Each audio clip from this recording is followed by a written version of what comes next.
لو في حاجة واحدة بس مميزة في 2024 في الوطن العربي فهي الانتشار الواسع لثقافة البودكاست. في عالم من الصور حكاية فيها عبر.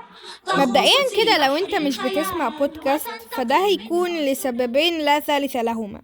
1 علشان مستكتروا كونوا 2 أو 3. 2 عشان مش حاسس المواضيع شيقة. أول حاجة البودكاست أصلا ميزته إنك تقدر تسمعه في كل حتة، وانت في المواصلات وانت سايق وانت بتنظف وانت بتغسل مواعين وانت نايم وانت في الجيم وانت بتمشي إلخ. فده هيخلي الشغلانة الروتينية المملة ممتعة وبتعدي بسرعة. هتغسل المواعين وانت مبسوط، غير انك هتستفيد. وفي بودكاستات زي بودكاست دروس اونلاين بيخلي البني ادم مبلم قدامه طول 2 من كتر ما هو ممتع وجامد. تاني حاجة، البودكاست ده وسيلة لتوصيل المحتوى مش نوع محتوى. يعني في تصنيفات كتير للبودكاست: بودكاست بيزنس، بودكاست كوميدي، بودكاست حواري، بودكاست قصص رعب، بودكاست لت وهري، بودكاست نقاش بين مجموعة من البشر، إلخ. فطالما انت مش عايش في كهف ففي نوع من البودكاست هيجي على ذوقك. اكيد انا مش تعبة نفسي وقاعدة ازن على متابعة البودكاست من غير سبب.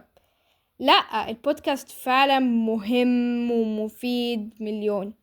حينك والجنوب في الغرب أو نحو الشمال نعيش في كل الشعوب. اول فايدة للبودكاست هي الاطلاع على المجالات والعلوم المختلفة.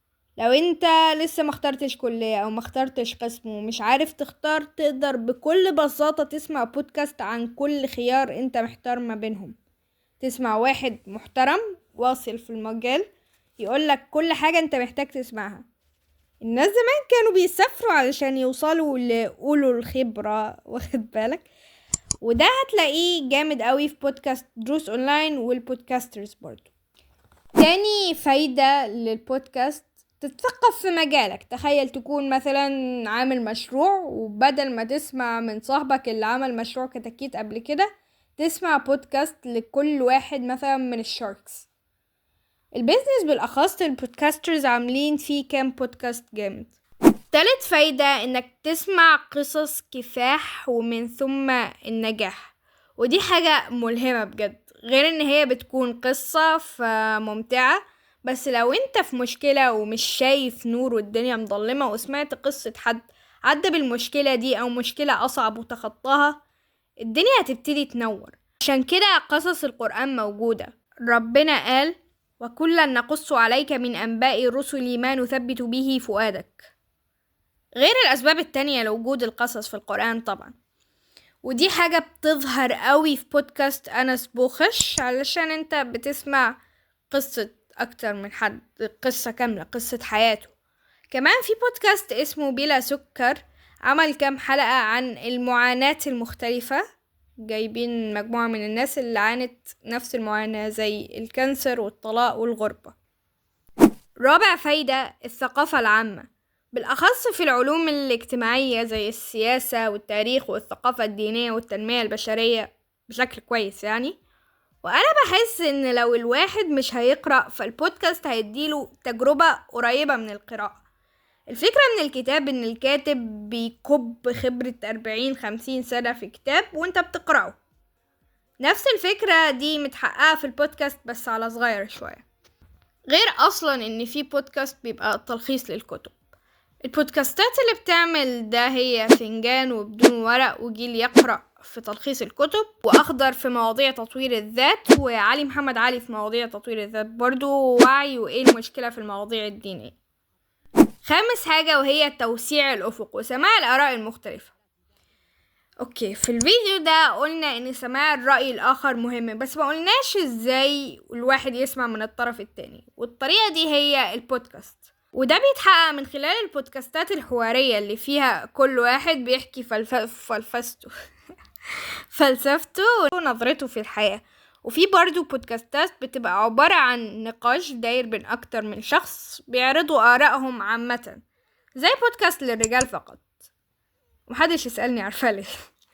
سادس حاجة وهي المتعة.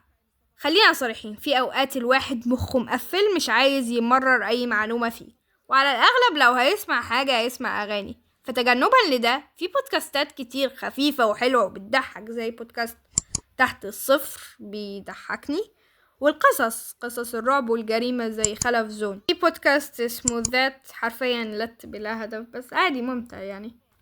سابع حاجة، لما بحثت لقيت السايتس بتقول انه البودكاست بيعمل شغل المديتيشن، التأمل. تخيل يومك الطبيعي كله زحمة، بيب بيب وأخبار حرائق في كاليفورنيا وجريمة في المنيا وصاحبك بيكلمك وبلا بلا بلا بلا بلا. بعدين تعزل نفسك لمدة ساعة مركز فيه الألغام الفكرية والعقائدية في واقع الأمة العربية مثلا. دي حاجة مريحة، أنا أؤيد ده. وهنا ممكن أرشح قناة السبيل اللي هي عليها بودكاستات عالمية ب1,000,000 جنيه. المهم هم عاملين بودكاست اسمه بودكاست قبل النوم، علشان نفس الفكرة، تركز في حاجة واحدة بس قبل النوم. عشان كده يعني الواحد مش بيعرف ينام بسرعة علشان بيقعد يفكر في حاجات مختلفة بلا بلا بلا. طيب قبل ما أخلص فقرة الاقتراحات دي لازم أقترح بودكاست لدكتور إياد القنيبي عن تجربته في أمريكا. البودكاست جامد جدا وهيهم أي حد. في فايدة كمان ملهاش أي 30 لازمة بس أنا بعتمدها، وهي إنك تعرف هل الشخص اللي بيتم استضافته في البودكاست ده موثوق ولا لأ. البودكاست كأنه اختبار لمدة ساعة، نقاش حر، فلو الشخص موثوق على الأغلب مش هيخيش خلال النقاش، أما لو حد فاضي فده هيبان عليه. عامة في كم كبير من البودكاستات العربية الجامدة جدا غير اللي أنا قلتها، وطبعا في بودكاستات مستفزة، مثلا المحاور ما بيعرفش يدير الحوار ودي حاجة بتثير الاشمئزاز، وبودكاستات ملهاش اي هدف، 2 3 قاعدين قالوا نفتح مايك ونشوف هيطلع ايه مننا. واسوأ حاجة البودكاستات اللي المايك فيها مش حلو. اوكي انا عارفة ان انا المايك بتاعي مش حلو، بس يعني انا مش بعمل بودكاست. بس كده، وهنا يكون الفيديو للأسف الشديد خلص. أحداث نفهم مغزاها، تروي قصصا ما أحلاها، تروي قصصا ما أحلاها، بالعقل وبالقلب نراها، كم نهواها كم أهواها.